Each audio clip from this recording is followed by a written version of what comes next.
Trump breaking news, urges Trump to support border bill, Biden says. Come with me on Thursday. President Joe Biden urged Republicans in Congress to show a little spine for their constituents and urged former President Donald Trump to join him in an attempt to pass the bipartisan border bill that had stalled in Congress due to the ex-president's urging the GOP to block it. Biden, according to Trump, has blood on his hands. At a rally in Brownsville, Texas, where he was visiting the southern border with other officials, Biden encouraged Republicans to show a little spine and support the measure. He went on to confront Trump head-on when he and Republican Governor Greg Abbott gave competing speeches at the Eagle Pass, Texas, border. Come with me, Biden said. Alternately, I will stand with you in urging lawmakers to approve this bipartisan measure to strengthen border security. Teamwork is key. We both know that this bill is the most stringent, productive, and effective border security measure that our nation has ever witnessed. This month, Republicans blocked a $118 billion measure, including $20 billion to strengthen border security between the United States and Mexico and to alter immigration policies.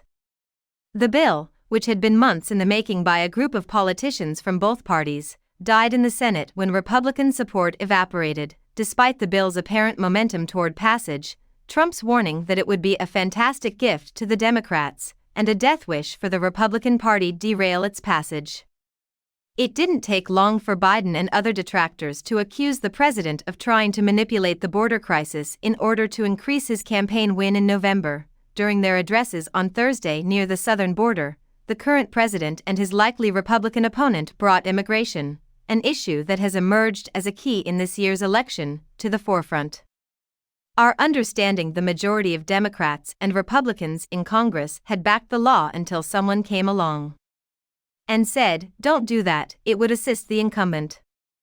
According to Biden, who made the statement on Thursday, the bill was a win for the American people.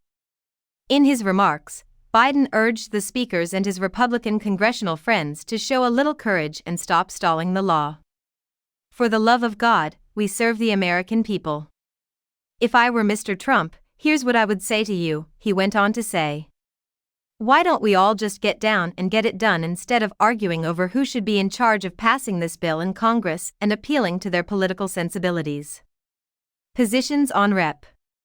Stephen Chung, speaking for Trump, sent an email to Newsweek stating, "Crooked Joe Biden has blood on his hands as his Biden migrant crisis has led to deaths, assaults, and destruction in communities across America."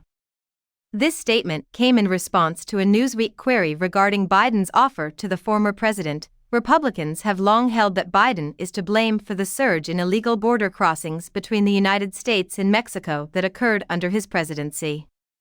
However, there is evidence that Trump may have asked Republicans to veto the bipartisan measure in an effort to further inflame the border situation for his personal political gain. In an interview with NBC News Meet the Press days before the bill died in the Senate, House Speaker Mike Johnson, who had previously stated that he would not hold a vote on the measure until its details were revealed, insisted that Trump was not calling the shots when asked about his unexpected opposition. In a recent broadcast, Brit Hume, chief political analyst for Fox News, made a dire prediction about the GOP's position, in risk of losing the edge they have vis-a-vis Biden on the issue of the border due to their refusal to support a bill that would deal with that.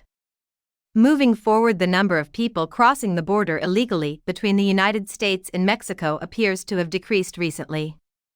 Land interactions with migrants along the border were half as many in January as in December, according to numbers provided earlier this month by U.S. Customs and Border Protection, CBP. Meanwhile, before November's presidential election, Biden's efforts to pass bipartisan border legislation may not have a great chance of succeeding. It appears doubtful that Trump will change his mind and align himself with the current president, given that he has already urged Republicans in Congress to reject any policy he does not consider ideal and to refuse to compromise.